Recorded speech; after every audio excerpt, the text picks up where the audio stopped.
মনোনয়ন পত্ৰ দাখিল কৰিয়ে বিস্ফোৰক মন্তব্য কৰিলে লুৰিনে।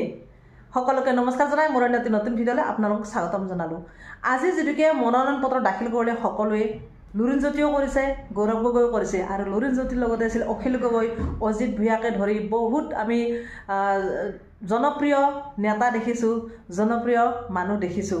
গতিকে সেই মানুহখিনিৰ লগতে আজি লুৰিণজ্যোতি গৈছে মনোনয়ন পত্ৰ ল'বলৈ। আৰু মনোনয়ন পত্ৰ লৈ আহোঁতে মনোনয়ন পত্ৰ লোৱা হোৱাৰ পিছত সাংবাদিকসকলে তেওঁক প্ৰশ্ন কৰিছিল কেইটামান, আৰু প্ৰশ্নৰ উত্তৰ এনেকৈ দিছে তেওঁ বিভিন্ন আজি বিস্ফোৰক মন্তব্য দাঙি ধৰিছে আৰু দৃঢ়তাৰে কৈছে আগবাঢ়ি যাবলৈ আৰু বিজেপি চৰকাৰ বৰবাদ কৰি দিব, বিজেপি চৰকাৰ নাইনিউ কৰি দিব, ধ্বংস কৰি দিব। গতিকে আপোনালোকে নিজ কাণে শুনক কি কৈছে লুৰিণজ্যোতিয়ে।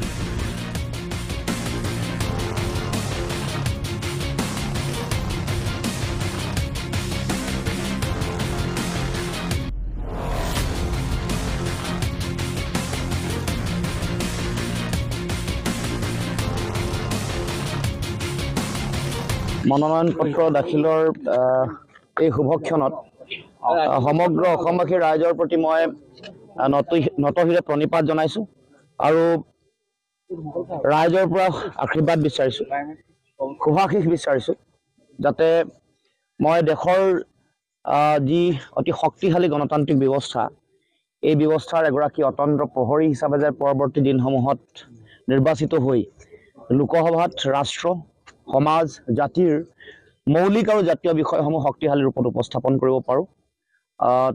তাৰ কাৰণে মই সকলো ৰাইজৰ পৰা আশীষ বিচাৰিছোঁ আৰু বিশেষভাৱে যিবোৰ সমস্যাৰে আমাৰ সমাজ ভাৰাক্ৰান্ত, দেশৰ গণতান্ত্ৰিক প্ৰমূল্য আৰু ঐতিহ্যলৈ যিবোৰ প্ৰত্যাহ্বান আহিছে, দেশৰ সংবিধানৰ মূল গাঁথনিৰ ওপৰত যিবোৰ ভয়াৱহ আক্ৰমণ আহিছে, গণতন্ত্ৰ, সংবিধান, দেশৰ ন্যায়পালিকা, দেশৰ স্বতন্ত্ৰ সাংবিধানিক অনুষ্ঠানসমূহৰ প্ৰতি যিটো প্ৰচণ্ড ভাবুকি আৰু প্ৰত্যাহ্বান, এইবোৰক নাইকিয়া কৰিবৰ কাৰণে এইবোৰ প্ৰত্যাহ্বান সৃষ্টি কৰা শক্তিসমূহক, অশুভ শক্তিসমূহক আমি উফৰাই দিবৰ কাৰণে আমি সকলো অংগীকাৰবদ্ধ।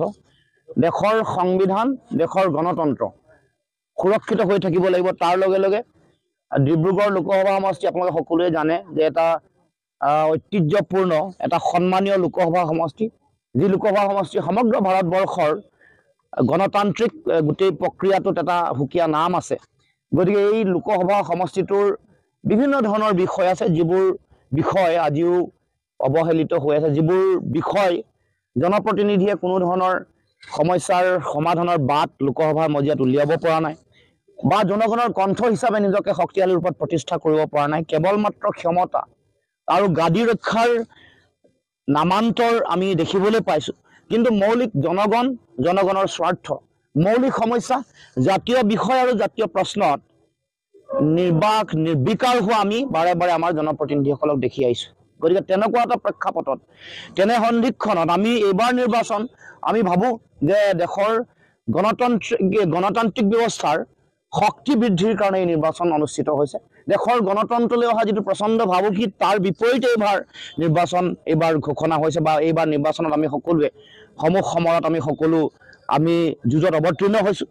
গতিকে মই ক'ব খোজোঁ যে এইবাৰ নিৰ্বাচনৰ এটা সুকীয়া এটা লক্ষ্য আৰু উদ্দেশ্য আছে, এটা সুকীয়া এটা অৰ্থ আছে। গতিকে মই ভাবোঁ যে সেই যি লক্ষ্য উদ্দেশ্য লৈ আমি আগবাঢ়িব খুজিছোঁ, সেই লক্ষ্য উদ্দেশ্যত উপনীত হ'ব পাৰিম। আজি এই শুভক্ষণত দেশৰ স্বাধীনতা সংগ্ৰামৰ সকলো বীৰ সেনানীৰ প্ৰতি মই সশ্ৰদ্ধ প্ৰণিপাত জনাইছোঁ। অসম আন্দোলনৰ মহান বীৰ শ্বহীদসকলৰ প্ৰতি সশ্ৰদ্ধ প্ৰণিপাত, কা বিৰোধী গণ আন্দোলনৰ যিসকল 5 গৰাকী শ্বহীদ আছে তেওঁলোকৰ প্ৰতিও মই শ্ৰদ্ধা নিবেদন কৰিছোঁ। মই এটাই কথাই ক'ব খুজিছোঁ এই সন্ধিক্ষণত, অসমৰ সুৰক্ষিত ভৱিষ্যতৰ কাৰণে, অসমৰ জাতীয় বিষয় আৰু জাতীয় সমস্যাসমূহৰ শক্তিশালী ৰূপত প্ৰতিনিধিত্ব কৰিবৰ কাৰণে প্ৰয়োজনীয় যিটো কণ্ঠ, যিটো শক্তি, তাৰ কাৰণেই মই যুঁজিছোঁ। আৰু মই আশা ৰাখিছোঁ ডিব্ৰুগড় লোকসভা সমষ্টিৰ ৰাইজে মোক আশীৰ্বাদ দিব, তেওঁলোকে সহায় কৰিব, সমৰ্থন আগবঢ়াব।